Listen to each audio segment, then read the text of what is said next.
Bonjour à tous et bienvenue dans le Grand JT des Territoires. Cette semaine, place à une édition spéciale début d'année 2026. Un condensé de l'actualité de vos régions. Voici d'ailleurs le tout premier reportage de ce journal. Parce que son bureau est à 40 mètres de haut, Stéphane Grutier voit tout ce qui se trouve dans le périmètre du chantier de Beaublanc. T'as vu la vue là? C'est beaucoup de concentration et de vigilant à tout. Vous gardez des souvenirs de vos chantiers comme ça? Ouais, je me fais des albums sur les chantiers. Et là, je suis en grand déplacement donc avec les vaches, sinon je suis du Pays Basque. Et justement, par là-bas aussi, avec l'océan, je prends des belles photos, la montagne aussi. Et c'est aussi un peu notre avantage de notre métier. Bon, vous savez que vous êtes en train de construire une salle de basket dans laquelle Pau Orthez va venir souffrir. J'espère bien les revoir. J'espère, voilà. Le grutier, bien qu'isolé, travaille en équipe avec ses correspondants au sol. Ils ont des talkie-walkie, ils sont à plusieurs à avoir la radio. Ça, c'est hyper important justement. J'ai même déjà fait des chantiers sans caméra, face cachée. Et pour moi, le plus important, c'est d'avoir une très bonne communication avec le bas. Une communication garante de la sécurité. Un peu plus de 50 personnes se croisent quotidiennement entre les grues et les engins. L'opération est suivie au quotidien par un coordinateur SPS qui surveille que les entreprises aient bien le droit d'être là déjà, respectent bien un mode opératoire qui a été validé et puis que toute la coordination entre les différentes entreprises se passe bien. Un chantier de cette nature va permettre la création d'un complexe sportif important. Il y a la performance technique, mais aussi l'aventure humaine de la construction. J'adore repasser une fois fini, puis on laisse des traces dans ce qu'on a fait. Donc c'est ça, moi j'ai pu faire voir à mon fils les chantiers que j'ai réalisés.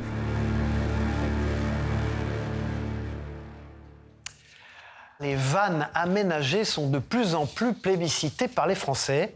Ces véhicules permettent une très grande liberté pour voyager. Je vous propose ainsi de rencontrer Anaïs et Arthur, un couple qui s'est lancé dans l'aventure de l'aménagement des vannes. Reportage au Mans de LMTV Sarthe, Alexandre Ferrer. Prendre la route en van aménagée. Cette entreprise basée à Montbiseau concrétise le rêve de baroudeur. L'origine du projet, un voyage au Canada d'Arthur et Anaïs. Au Canada, on a décidé, donc en fait Arthur était en études d'ostéopathie, moi je suis biologiste de formation, et Arthur m'a dit j'arrête les études, je veux me lancer dans les vannes aménagées. J'ai dit ok, du coup je l'ai suivi. On s'est dit quitte à prendre un risque, autant le faire loin de tout, on se dit que si ça marche là-bas, ça va peut-être marcher ici plus tard. Retour à la maison en 2023 où naît le projet en Sarthe. Avec une entrée de véhicules en moyenne par semaine, c'est une affaire qui roule pour ce couple sartois. On a mis un petit peu de temps à se faire connaître, mais en même temps au début avec Arthur on n'était que tous les deux. Maintenant on est 5, on a réussi à organiser aussi toute la structure de manière à ce qu'on ait un peu chacun des postes distincts. Derrière le magasin, l'atelier, 5 véhicules en cours d'aménagement. Arthur drive l'équipe. Rome, tu voulais la faire sur toute l'entièreté? Non, juste là. Juste le carré. Sans formation mais avec passion, ces Sartois transforment de simples fourgons en véritables maisons sur roues. On est, Anaïs comme moi, très débrouillard. Et j'avoue que j'ai beaucoup appris avec Internet, YouTube, etc. L'entreprise propose aussi des aménagements d'utilitaires pour des artisans, mais 80% de l'activité concerne des véhicules de tourisme. Côté clientèle, la vie en van séduit notamment des jeunes retraités. Ils vont opter pour ce type de gabarit de véhicule plutôt que de partir sur des camping-cars. Souvent, on a aussi des gens qui ont déjà l'habitude de voyager avec des camping-cars, qui connaissent les contraintes, qui ne veulent plus y être exposés et du coup vont trouver des alternatives par le fourgon aménagé ou même le petit van aménagé. Certains véhicules sont importés du Japon. Partis d'un simple projet d'aventure, ces jeunes ont su tracer leur route. Et puis maintenant, je vous présente Olivier qui a fait l'acquisition d'un van, mais cette fois-ci pour le transformer en Mystery Machine de Scooby-Doo. Cet Ariégeois a entièrement retapé son véhicule aux couleurs du célèbre dessin animé pour son plaisir personnel, bien sûr, et il nous fait le tour du propriétaire grâce à nos partenaires de la Dépêche du Midi sur place. Regardez. 2020, sortie de la pandémie, sortie de la morosité, j'ai voulu me faire un trip et j'ai fait la Mystery Machine, la voiture de Scooby-Doo. Bonjour le petit chien. Et c'est toi Scooby? Oh Scooby! C'est une fierté parce que je pensais pas y arriver. Qu'est-ce que je pourrais faire? J'ai envie de foutre un truc et du peps et la banane à moi, aux gens et autres. Et j'ai vu ce camion et j'ai dit, Oh non, ça je peux pas laisser passer ça. Je vais faire un truc là, il faut que ça pète. J'aurais pu faire Ghostbusters ou autre, mais non. Lui, en fait, il a la forme vraiment initiale de la Mystery Machine. Et j'ai dit feu, allez, je me fais mon trip et voilà. Voilà comment ça s'est passé. Dans ce journal, voici maintenant une immersion au cœur de la récolte de l'épice la plus chère du monde, le safran. La cueillette de ce qu'on appelle également l'or rouge s'opère à l'arrivée de l'automne. Dans les Vosges, Richard cultive le safran depuis plus de 15 ans. Vosges TV est parti à sa rencontre pour connaître ses secrets de production. Regardez. Je vais prendre fleur par fleur et je vais aller chercher les 3 filaments rouges qui sont dans la fleur. Et non pas les 3 étamines jaunes. Le geste est précis. Ici, au Clerjus, on récolte l'épice la plus chère au monde. Pendant près de 4 semaines, Richard Thierry vient récolter le safran qu'il a planté dans ses 2 champs de près de 5000 m². Celle-ci où on est aujourd'hui me donne le safran que j'espère depuis 2 ans. Et la première parcelle qu'on a plantée en 2021 ne me produisait plus beaucoup de fleurs depuis 2 ans. Et cette année, elle redémarre grâce à l'engrais qu'on a apporté, la patience, etc. Des amplitudes thermiques entre le matin et l'après-midi d'au moins 10 degrés. C'est froid le matin, d'où l'après-midi, c'est l'idéal pour le safran. Installé depuis 4 ans au Clerjus, il s'est lancé dans cette aventure de safranier il y a plus de 15 ans à Plombières-les-Bains. J'ai un papa qui était chef cuisinier, qui était chef propriétaire, qui nous a appris les bons produits, la gastronomie française, etc. Et j'avais un grand-père du côté maternel qui était très proche de son jardin, de ses volailles, etc. Donc j'ai appris à planter une graine, à voir une plante pousser, la couper, la manger. Et puis j'ai appris la bonne cuisine avec mon papa. Ça, c'est un peu ce que j'ai vécu quand j'étais gamin. J'ai eu un bac général, je m'ennuyais un peu. Puis je me suis rendu compte que ce qui me passionnait, c'était cultiver les fleurs. Connu pour ses vertus médicinales, le safran était autrefois utilisé comme remède naturel. Aujourd'hui, l'or rouge a également trouvé sa place en cuisine, un produit pourtant rare, vendu jusqu'à 35 000 € le kilo.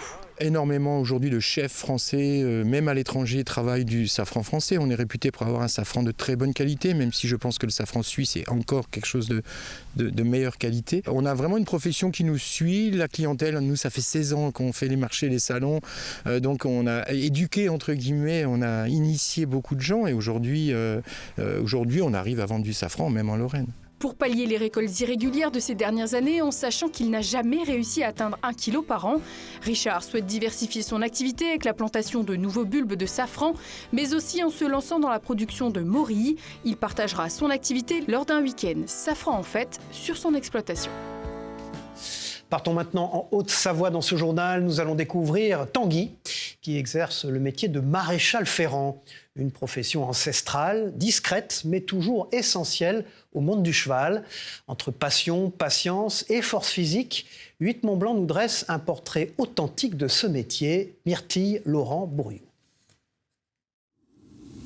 Entre la fumée du fer chaud et le souffle du cheval, le métier de maréchal ferrant est un ballet de gestes précis. Depuis 10 ans, Tanguy Buot passe de ferme en ferme pour entretenir les sabots, ferrer ou simplement ajuster la démarche. Alors moi à la base, j'étais pas du tout du milieu de la maréchalerie ni dans les chevaux. Et en fait, moi ce qui m'a attiré, c'était à la base, je voulais travailler avec les animaux et travailler l'acier. Et en fait, mes parents, quand ils m'ont demandé ce que je voulais faire, je leur ai dit ça. Ils m'ont dit, écoute, il n'y a pas 36 métiers, on peut essayer maréchal ferrant. J'ai adoré. Un choix évident qu'il a mûri très tôt. Depuis, Tanguy vit au rythme des rendez-vous. Chevaux, poneys, ânes, poulains, tous ont leurs besoins et surtout leur humeur. J'essaie toujours de les approcher hyper doucement pour qu'ils comprennent que je ne suis pas là pour leur faire mal, que je ne suis pas agressif. Parce que vu que ça reste des proies, tous les équidés sont des proies, et du coup, forcément, de leur instinct, dès qu'ils se sentent bloqués, dès qu'ils se sentent pris ou agressés, ils veulent se barrer. Un savoir-faire technique, mais aussi une affaire d'écoute. Que ce soit des chevaux ou des propriétaires. Une bonne gestion des émotions. Après, généralement, les chevaux nous aident beaucoup à voir ça. Un métier qui demande de l'écoute, mais surtout de l'endurance. Ouais, faut se tenir quand même un peu, s'il te plaît. Merci. Entre les déplacements, le poids des outils et la posture courbée, le corps est mis à rude épreuve. Tous les jours, c'est fatigant, ouais, ça c'est clair. Que ce soit pour le dos, physiquement, ou que ce soit pour le reste, les genoux aussi, les poignets, toute l'anatomie prend cher. Sous le bruit du marteau et l'odeur du fer chaud, Tanguy façonne, ajuste, soigne. Entre métal et vivant, il perpétue un savoir-faire rare, forgé dans la passion. Partons en Corse maintenant dans ce journal. La ville de Calvi abrite une station de recherche sous-marine de très grande renommée, un lieu pour mieux comprendre ce qu'il se passe sous l'eau. Des étudiants américains venus tout droit de Californie ont posé leurs bagages sur l'île de Beauté pour profiter de ces installations exceptionnelles. Découvrons le but de leur visite au micro de Télépaésé, nos partenaires sur place. À cause du changement climatique, l'eau en Corse est en train de se réchauffer et il y a des poissons qui viennent de la Méditerranée sud, qui sont en train de remonter vers le nord. Et c'est le cas ici des girelles-pans. Les girelles-pans sont en train de remplacer les girelles. Alors l'expérience que les étudiants sont en train de faire, c'est de voir exactement comment la compétition entre les deux espèces se produit. Du point de vue scientifique, c'est un endroit idéal. La logistique est formidable. La station Starezo est unique au monde, en fait. Des images exceptionnelles maintenant dans ce journal. La migration des grues cendrées est un spectacle à ciel ouvert que nous pouvons observer chaque année à l'automne. Ces animaux fascinent les photographes comme Colin, présent au bord du lac du Der dans la Marne. Regardez ce reportage de Puissance Télévisions, Léo Martin. C'est une habitude qu'il a chaque année. Colin se rend sur la digue du lac du Der pour observer et photographier les grues cendrées. En pleine migration, ce jour-là, environ 3000 étaient présentes sur le plus grand lac artificiel d'Europe. Des grues assez loin là-bas sur le lac, du coup on va voir en zoomant au max ce qu'on peut avoir. Une passion née il y a quelque temps où la plus grande vertu est la patience. La photographie animalière, on va dire que c'est une passion qui prend du temps, parce que pour avoir la photo idéale, il n'y a pas de secret en fait. On apprend un peu les habitudes de vie de l'animal, et une fois qu'on connaît son comportement, faut aller sur le terrain et y retourner. Le lac du Der reçoit des touristes du monde entier pendant un mois pour observer les grues cendrées, un lieu auquel les habitants du coin tiennent énormément. La grue, ça reste quand même l'emblème du lac. Et puis ça reste aussi un oiseau qui est pas commun, hein. C'est pas comme les pigeons qu'on croise tous les jours en ville. Et côté photo animalière, il y a énormément d'espèces. Comme on vient de voir là un instant, il y a des aigles sur le lac, il y a tout ce genre d'oiseaux qu'on peut pas voir ailleurs. Cette année, il travaille sur un documentaire pour expliquer la migration des grues cendrées, un projet de longue haleine. Il faut beaucoup de moments de sa vie, parce que va falloir le moment où il mange, le moment où, je sais pas, les grues qui font des danses par exemple, ou des grues des fois qui s'énervent, qui se mettent à courir sur la plage et tout. Et donc il faut vraiment que j'attende tous ces moments, que je réussisse à filmer tous ces moments. Donc c'est beaucoup de préparation et beaucoup de travail. Faire un documentaire sur la grue cendrée, c'est quand même un oiseau exceptionnel, qu'on ne voit pas tous les jours. Et sur le lac du Der, on a l'occasion d'en voir beaucoup. Donc pour un premier documentaire pour ma part, c'est plus simple que de faire sur une espèce qu'on voit 2 fois dans l'année et qu'on risque de rater, quoi. Il y a plus de 310 espèces différentes sur le lac et à toutes les périodes de l'année. Une occasion pour les amateurs de photos de venir toutes les saisons. Le miel est un produit aux nombreux bienfaits nutritionnels et pour notre santé, il en existe pour tous les goûts. Mais savez-vous les différencier ? En Lorraine, un concours a permis d'élire le meilleur miel de la région. L'analyser, c'est un art où rien n'est laissé au hasard, entre l'aspect, le goût, l'odeur ou encore la texture. Reportage de Moselle TV. Donc là, je suis d'abord sur la partie visuelle. Dans un deuxième temps, je vais ouvrir pour pouvoir sentir le miel. Là, j'ai un miel avec un retour assez boisé, très typique du sapin.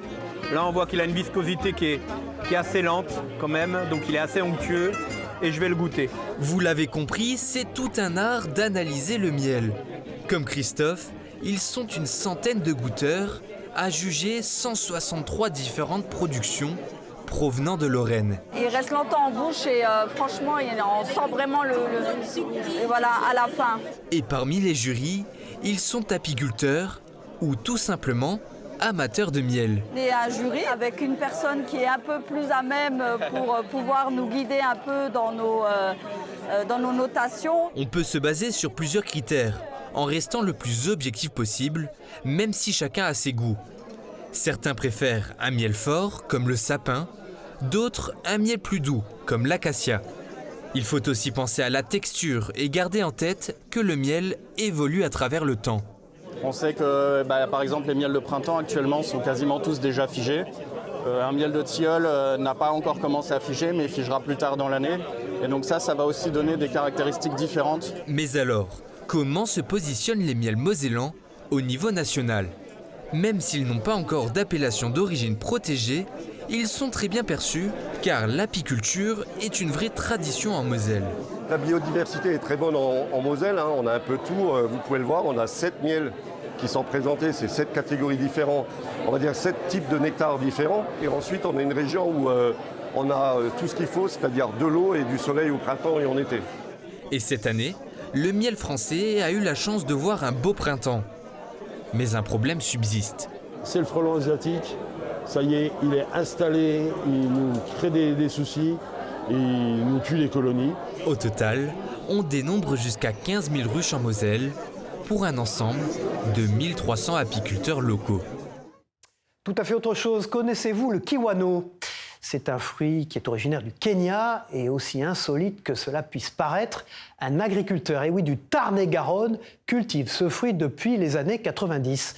Partons donc rendre visite à Laurent, cet agriculteur qui nous présente les particularités du kiwano. Reportage de la Dépêche du Midi. Je vous présente un kiwano qui en fait est à l'origine du Kenya et qui est un fruit qui fait partie des concombres botaniquement. Quand la chair est bien verte, vert foncé, vert bouteille, en fait le goût de banane verte est très prononcé. Ça pousse à peu près comme un melon, on va le dire comme ça. Le feuillage est très très abondant et il protège les fruits. Et tous les fruits se font sous le feuillage et surtout dans toute cette ramification. Il lui faut énormément de chaleur, donc notre climat le permet. Mais cette année particulièrement, c'est assez difficile parce qu'en fait, des jours très chauds et très ensoleillés, on en a eu très peu. Au cœur du Maroni, en Guyane, la Romerie Saint-Maurice est installée depuis plus de 100 ans. Les spiritueux de la maison sont devenus de véritables emblèmes des Antilles. Et je vous emmène donc au cœur de cette institution qui vient d'inaugurer un parcours touristique unique au monde en pirogue. Des images exceptionnelles proposées par la Chronique du Maroni, nos partenaires. Une balade en pirogue pour s'imprégner de la culture de l'Ouest guyanais. C'est la nouvelle idée de la Romerie Saint-Maurice installée à Saint-Laurent-du-Maroni depuis 1917. Nous allons inaugurer un circuit touristique avec un accès à la Romerie en pirogue. Je crois que c'est unique au monde et donc à Saint-Laurent-du-Maroni nous avons beaucoup de choses uniques, mais maintenant nous avons une chose en plus, c'est la seule Romerie au monde qui se visite en pirogue. Racheté Ernest Prévost il y a 2 ans et demi par le groupe GBH de la famille Alliot, déjà propriétaire des Romeries martiniquaises Clément et JM, l'unique Romerie de Guyane innove et le fait savoir. L'occasion aussi pour la distillerie Saint-Maurice de recevoir des mains de l'État une distinction, le label entreprise du patrimoine vivant. Un club très fermé de 1000 entreprises françaises, dans lequel il y a déjà une entreprise guyanaise, Tige Verte, qui fait de la coutellerie.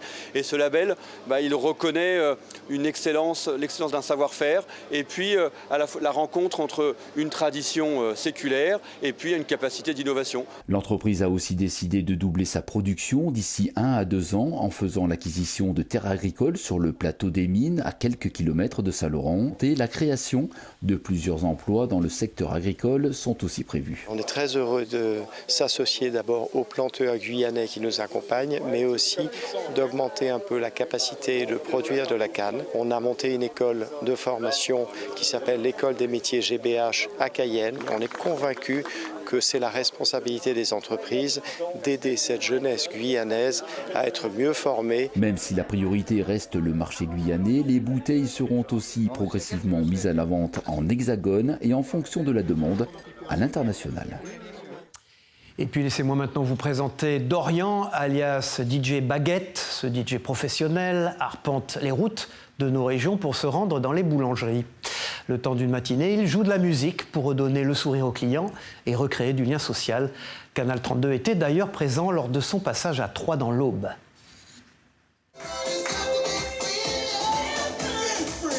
L'animation n'est pas commune, le fournil de Chaumeday ne s'est pas transformé en discothèque, seulement en terrain de jeu pour Dorian Gamon, alias DJ Baguette. Le jeune homme de 29 ans s'est installé dans un coin de la boulangerie pour proposer un moment musical aux clients et aux employés au rythme des années 80.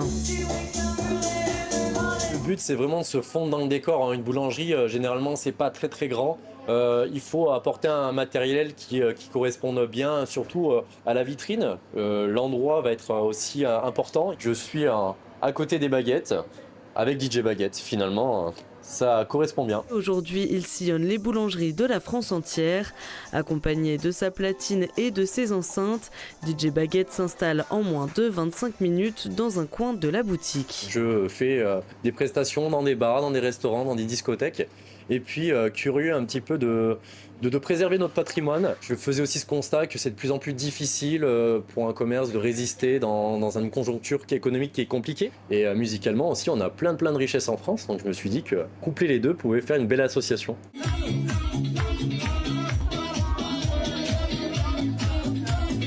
Fort de son succès sur les réseaux sociaux, Dorian est sollicité par les boulangers eux-mêmes. On l'a vu sur les réseaux et on s'est dit pourquoi pas essayer quoi. On voulait mettre un peu de joie et de baume au cœur aux gens et puis montrer aussi que ça avait changé de propriétaire et qu'il y a de la jeunesse, il y a de la vie, il y a de la joie.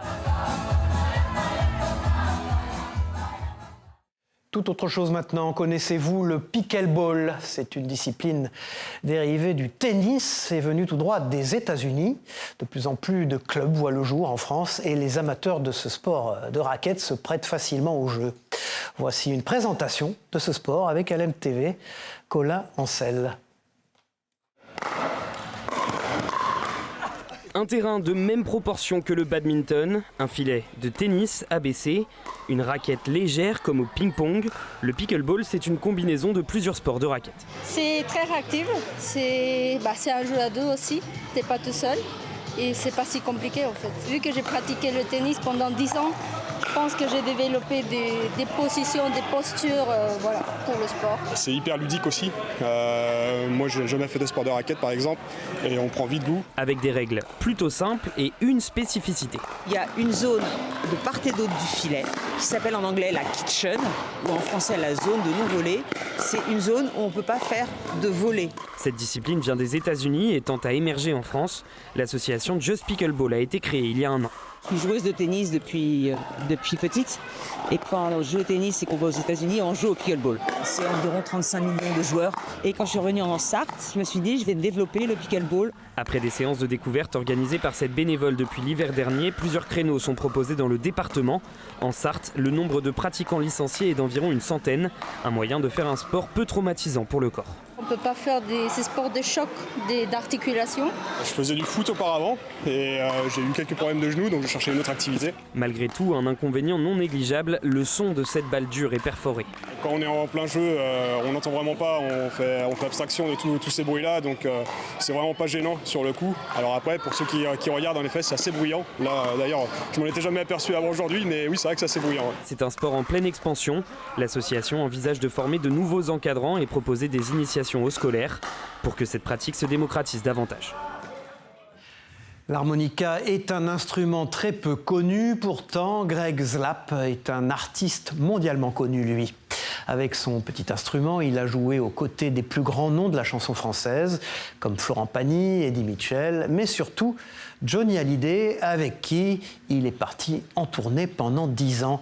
Moselle TV a rencontré l'artiste qui nous parle de ses souvenirs, notamment avec l'idole des jeunes.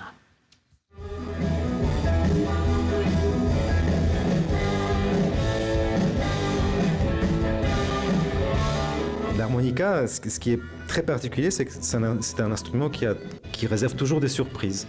Donc moi, j'apprends toujours, je découvre de nouvelles choses. Greg Zlap est harmoniciste et il a joué avec les plus grands, Florent Pagny, Eddie Mitchell, mais surtout Johnny Hallyday, avec qui il est parti en tournée pendant 10 ans. C'est à lui qu'il rend hommage pour ce concert événement nommé « Toute la musique que j'aime ». Avec son harmonica et son blues, c'est aussi bien Johnny qu'il chante que leurs souvenirs. Je me souviendrai toujours quand il m'a dit « Greg, ce qui est différent avec toi, c'est que tu ne joues pas de l'harmonica, tu chantes avec ton harmonica ». Pendant les 10 années de tournée avec Johnny qui ont suivi, j'ai toujours ressenti cette liberté. Aujourd'hui, dans mon spectacle, je voudrais transmettre cette façon de faire de la musique, cette manière d'aborder la scène, où il y a de la place justement pour la liberté d'improviser, d'interpréter. Et c'est que nous a transmis Johnny en fait à travers ses concerts. Greg Zlap a désormais une école à son nom à Terreville, une école de musique qu'il parraine et dans laquelle il s'est rendu pour rencontrer les enfants.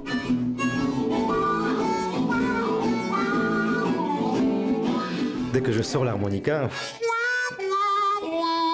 ils entendent ce son-là qu'ils n'ont peut-être jamais entendu, mais ils ont plein de sourires, ils sont très heureux. Et puis ce qui fait très plaisir, c'est que ces enfants font de la musique. Ils chantent, ils apprennent la musique. Et je trouve que dans le monde d'aujourd'hui, la musique, c'est quelque chose d'important. Pas de doute, le passionné continuera de vibrer au rythme de son harmonica.